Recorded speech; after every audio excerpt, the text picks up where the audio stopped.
और मध्य प्रदेश में भाजपा सरकार के 1 साल पूरा होने पर सीएम डॉक्टर मोहन यादव ने अपनी उपलब्धियां गिनाई और सीएम डॉक्टर मोहन यादव ने कहा कि प्रदेश के किसानों को फसलों का उचित मूल्य मिल रहा है। इसके साथ ही देश में साइबर तहसील की स्थापना की गई है। शिक्षा में सुधार के लिए कई बड़े कदम उठाए गए हैं। 7 नगरीय निकाय उपचुनाव में 6 निकायों में भाजपा ने जीत हासिल की है। 25 दिसंबर को प्रधानमंत्री नरेंद्र मोदी केन बेतवा लिंक परियोजना का भूमि पूजन करेंगे। केन बेतवा प्रोजेक्ट में केवल 10% राशि मध्य प्रदेश और उत्तर प्रदेश की लगेगी, बाकी राशि केंद्र सरकार देगी। समाधान भी हो गया। दिवाली की तरह आनंद आया उस दिन माननीय प्रधानमंत्री जी ने जो इसका लोकार्पण किया। इस अवसर पर हमने कहा कि जेसी मिल ग्वालियर, सज्जल मिल रतलाम, उज्जैन का श्री सिंथेटिक पाइप फैक्ट्री या प्रदेश के ऐसे कौन कौन से लेबर से उलझे मसले गरीबों के लिए, इस सब पे हम इस तरह से आगे बढ़ेंगे।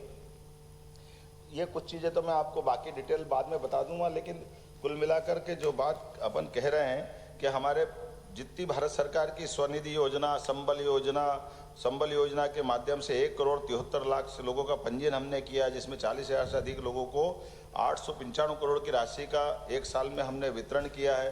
सामाजिक सुरक्षा योजना, प्रधानमंत्री आवास योजना, स्वामित्व योजना, जिसमें 24 लाख लोगों को भू अधिकार पत्र हमारे द्वारा दिए गए हैं। वोकल फॉर लोकल से लेकर के ऐसे कई सारे हमारे अपने प्रयोग चल रहे हैं, जिसके आधार पर सरकार ने अपनी गरीब कल्याण की भावना का जन प्रकटीकरण का काम किया है। किसान कल्याण के कामों की माननीय हमारे प्रीति शर्मा जी ने बात कही है कि हमने साइबर तहसील के माध्यम से पहली बार दस्तावेज पंजीकरण देश के अंदर पहली बार हुआ है। इधर आप रजिस्ट्री कराएंगे, इधर अपने आप पटवारी, वो ग्वालियर में हो, रीवा में हो, सागर में हो, इंदौर में हो, रायसेन में हो, अपने आप यहीं से साइबर तहसील के आधार पर अपने आप नाम चढ़ जाएगा।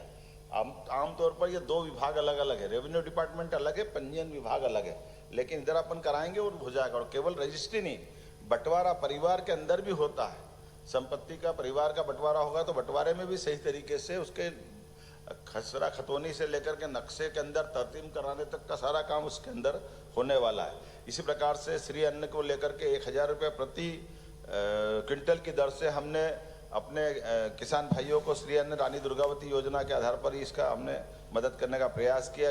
गेहूं के आधार पर 125 रुपया बोनस का हमने घोषणा की है, मुझे इस बात का संतोष है। सोयाबीन को 4,892 रुपये देने से लगा करके किसानों को लेकर के खासकर ये नदी जोड़ो अभियान के माध्यम से सिंचाई की जो सुविधा उनको मिलेगी।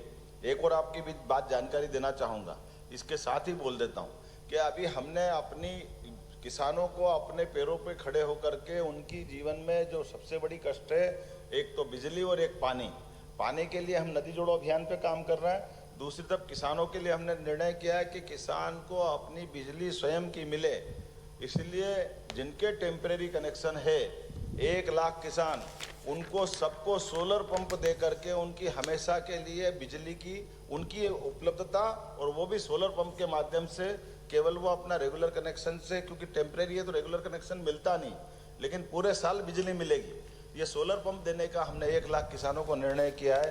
मुझे इस बात की प्रसन्नता है। किसानों की दृष्टि से हमने और बहुत सारी योजना बनाई है, खास करके अलग अलग प्रकार के इंडस्ट्रियल बेल्ट में एथेनॉल से लेकर के दूसरी फूड इंडस्ट्रियों के लिए हम ला रहा था कि किसानों के उत्पाद के आधार पर उनकी अपनी फसल का ठीक से लाभ मिले। मैं युवाओं की दृष्टि से बात करूं कि हमने शुरुआत तो की है विक्रम विश्वविद्यालय और बाकी विश्वविद्यालयों में आमतौर पर कुलपतियों को कुलपति कहते थे, तो खास करके बहनें जब कुलपति बन जाती है, ऐसे में मेरा अनुभव मैंने सुनाया था। एक बार इंदौर में मैं था, हमारी एक प्रोफेसर वहाँ की कुलपति थी, उनके पति आए कि आपके कुलपति का मैं पति हूँ। थोड़ा मेरे को बड़ा ऐसा लगा कि ये क्या कैसी भाषा है, क्या बात है ये। तो मैंने उस समय तो कुछ नहीं बोला, आकर के फिर मैंने कहा देखा देश भर में क्या इसका निदान हो सकता है। तो ध्यान में आया कि महाराष्ट्र के लोग कुलपति को कुलगुरु कहते हैं, तो हमने कहा ये मॉडल हमारा यहाँ चलेगा। तो हमने संशोधन करके कुलपतियों को कुलगुरु कहा है। तो कुलगुरु करते ही हमारे लिए गुरु परंपरा, गुरु मतलब अंधकार से प्रकाश की ले जाने वाला मार्ग, उस परंपरा में हमने कुलगुरु करके, आपने ध्यान दिया होगा कि हमारे विश्वविद्यालय में निजी और सरकारी सभी विश्वविद्यालय में कुलगुरु कर दिया।